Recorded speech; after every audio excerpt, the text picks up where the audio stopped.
Guys ঘরের পাশে এই ছোট্ট বাগানে কত সুন্দর টমেটো ধরে আছে দেখতে পাচ্ছ, যেটা অসাধারণ।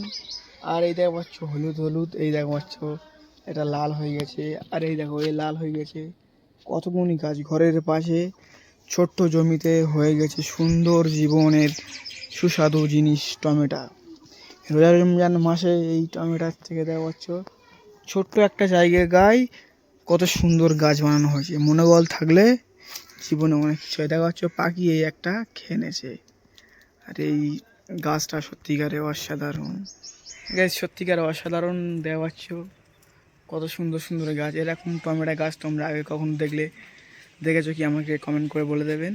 সত্যিকার সবচেয়ে অসাধারণ একটা লাল টমেটো, যেটা অসাধারণ আর সুন্দর। এই দেখো এই খুব সুন্দর জিনিস। মনোবল আর শান্তি থাকলে সব কিছু সম্ভব, এটা সবাই করতে পারে না। মনোবল আর শান্তি। দেখো প্রায় ফুল ধরেছে একটা গাছে অনেক।